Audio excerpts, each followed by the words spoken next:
Café Anyway. It's Mike Matthews at Café Anyway, somewhere in Podcastro Valentino.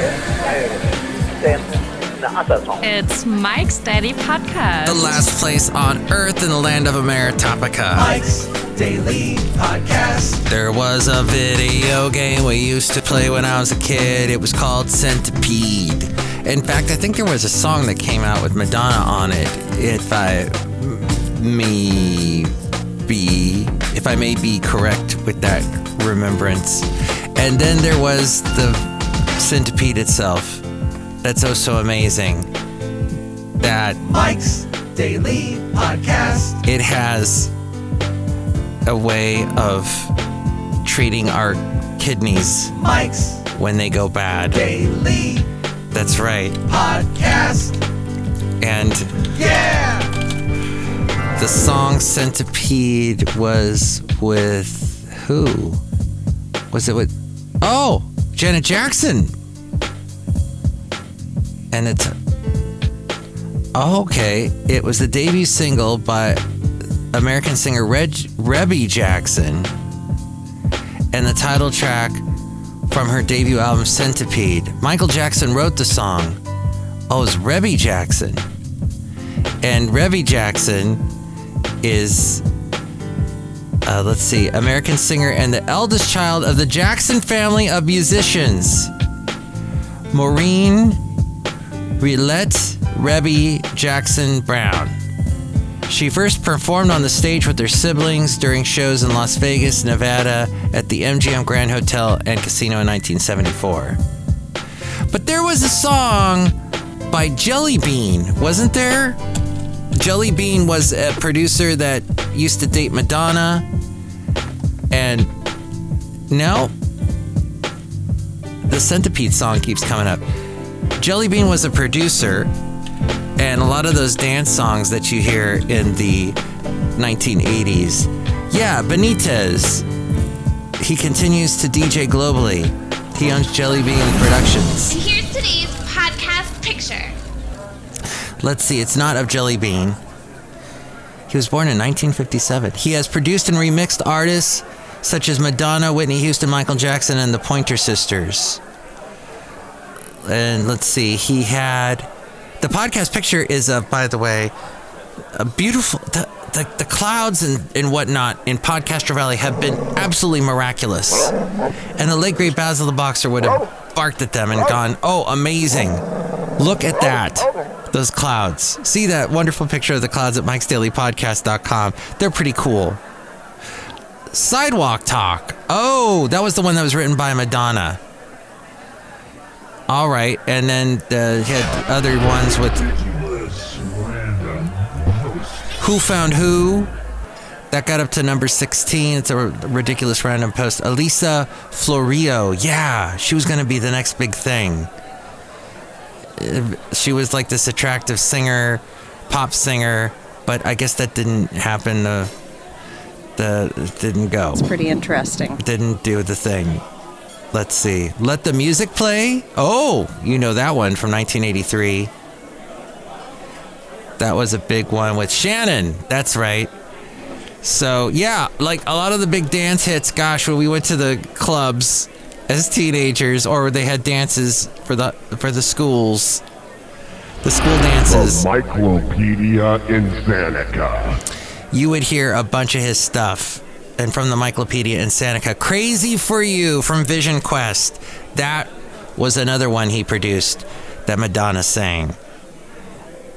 Burning Up, Borderline, Lucky Star. And, okay, well, centipedes are fascinating in that they help us live, according to the... What? Might rip someone a new one. Sidewalk Talk was written by Madonna and became a top 20 hit. And that's probably the one I was thinking of. But there was a Jelly Bean. I guess Jelly Bean did not produce the song Centipede. I'm going to rip myself a new one, I guess, for that. Not knowing that. But there was a lot of the dance music that I knew because there was a show that I used to play my early radio job. And you can hear some of the stuff that I did when I was on the radio when I was in my 20s. My mic tip backwards in time to when I was on the radio in the late 80s. Just a youngin' in my early 20s, and some of that with the Let's Go Back with Matthew segment in the last podcast that I did that was entitled Media. It was FF episode 2816. This is FF episode 2807, 2817. A venomous 8-inch centipede may be the stuff of nightmares, but it could save the life of those affected Scavenger hunt by kidney disease, is what I have found. Researchers report in the Journal of Natural Products that the many-legged critter used in traditional Chinese medicine contains alkaloids that in cell cultures reduces inflammation and renal fibrosis, which both contribute to kidney disease. It's all about the nosebleed section. That's the news, is to try and keep you away from inflammation. Some 15,000 species of animals are used in traditional Chinese medicine, but little is known about many of the secondary metabolites their bodies produce for specialized functions, such as immobilizing prey. The few compounds that have been studied, such as toad venom, that's been for cancer Everybody treatment. make some noise! What? No. Bringing to you, Please. live, Not important. from Red, Podcaster Valleymont, the song Centipede. Mike's Daily Podcast. By Rebby Jackson. Let's see. Okay. Written by Michael Jackson. That makes sense. Okay. Ooh. Dang. And the video, which came out in... Let's see. That it apparently came out in 98? Is that right? From the album Yours Faithfully? I seem to recall it being earlier. But that was Rebby Jackson. All right. Well, anyway, back to the centipede and the amazing things you find in nature. Wow shuts wow to fight things, such horrible things as cancer. Toad venom used for cancer treatment, for example, they have proved to be fruitful leads for drug development. They decided to examine the secondary metabolites produced by the Chinese red-headed centipede. The venomous centipede has been used for thousands of years in treatments for conditions including epilepsy, tuberculosis, burns, and cardiovascular disease. They mixed a sample of dried centipede powder with ethanol as we go outside a Café Anyway, where we bring you Mike's Daily Podcast somewhere in Podcastro Valley. What's the cliche of the week? And we're here singing, What's the cliche of the week? What's the cliche of the week? What's the cliche of the week? I would go with goat. What's the cliche of the week? Greatest of all time. What a ridiculous... Why? We love goats that much. Hey, goats are awesome, especially their eyes. So they mixed the powder with the ethanol to attract numerous compounds from the animals, What's the cliche of the week? then separated and identified What's the cliche of the week? the constituents with techniques What's the cliche of the week? such as chromatography What's the cliche of the week? and spectrometry, and the team found 12 new alkaloids, including some with unusual molecular structures, along with a half a dozen other alkaloids that had previously been detected in the species or in plants, and they showed anti-inflammatory behavior, while a portion also reduced renal fibrosis. This buildup of connective tissue is associated with chronic kidney disease. Life grand.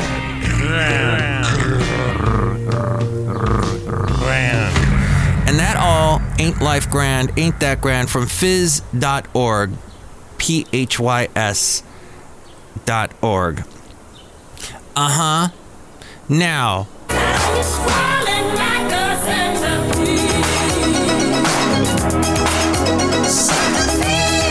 all right, that's the song I remember. And that was from 1984, so I don't know what that other thing was trying to tell me.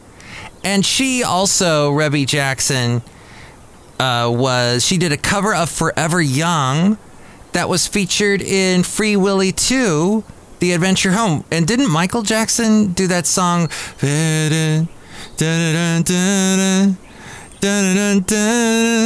Will you be there? So, wow. That's great. Rebby Jackson. Woo! She's 73 now. There you go. That's the song that was in my head. It had nothing to do with Jelly Bean. Awesome. Well, this is not so awesome here. This news that, according to the Washington Post, the terminated Google workers who staged protests at 2 company offices over the company's contract with Israel have filed a formal complaint with the National Labor Board alleging the company violated their labor acts by firing them. The charge was filed with the National Labor Relations Board, an independent federal agency that protects the rights of private sector employees. Fair and unbalanced. The group that organized the protest was No Tech for Apartheid. The workers specifically say that Google violated their rights by terminating and or placing them on administrative leave in response to their protected concerted activity, namely participation or perceived participation in a peaceful, non-disruptive protest that was directly and explicitly connected to their terms and conditions of work. That from the Washington Post. But there has also been... All right, let's go. What? What did I miss? What is that? Oh, laughter is the best medicine. They're not laughing in Portland, though. Portland State University caved to the demands of anti-Israel activists who have sieged the school's library and shut down campus in support of Gaza. Many of those involved were Antifa-linked outside agitators and are not affiliated with the university. That is the big question, is how much of these paid-for professional protesters are involved. MTV News. You hear it first. Not exactly something you can deny, because it's showing up in all kinds of news reports. That PM, the postmillennial.com, which leans a little to the left, said that President Cud announced in an email that the university will not pursue criminal charges against those who participated in the destruction and seizure of Miller Library, nor will students be suspended, expelled, or punished for their role in the occupation. Meanwhile, Well, I like The whiny white man wine list. well, and then if you read the New York Times, they're constantly covering people that are pro-Palestine, that are professors, that are just trying to help out or whatever, maybe not involved in either way on either side of the protest, getting hurt and all that. We are definitely in a world now where things could change. There's a balance very much in America where we're going to be voting for a But president. if you get offended, that's the way the cookie crumbles. No. And people are going to be offended, and people are offended, and they're taking umbrage, and they're marching, and UCLA is having to cancel classes, and there are graduations being canceled. And then we're going to possibly not have Biden as president, because a lot of people that are on the left side, Matthews News. that are not necessarily happy with Biden's stance. They want him to be more definitive on how he treats Benjamin Netanyahu and Israel and what they're doing. They're not going to vote for him. That's going to leave Trump with all the votes, because all of his followers are going to be, let's get him back. 4 years is too long. So it's very interesting how this may turn out. But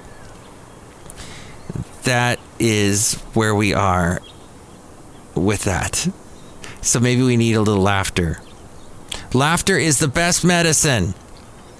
And my mom, who no longer News Random. is with us, Not that is any new news to you, because she's been gone for over 2 years, and I've talked about her before. But she had a good friend named Winky who still emails me, and she has always sends me these funny things she used to send to my mom.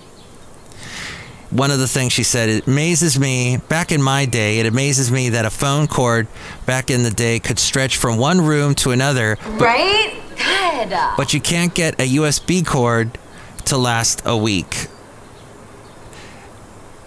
When I was a kid, there were 2 ways to die: natural causes and talking back to your parents. And one more. My mind still thinks I'm 25. This is interesting. Wow, this is interesting. But my body thinks my mind is an idiot, and that is interesting. Thank you so much for sending those to me, Winky. Oh, here's a guy, an old guy, with a shirt saying Sons of Arthritis, Ibuprofen chapter, and it's a skeleton riding a motorcycle. Oh, back in my day, we ate ice cream out of a toilet paper roll and didn't complain. Oh, one of those push-up things.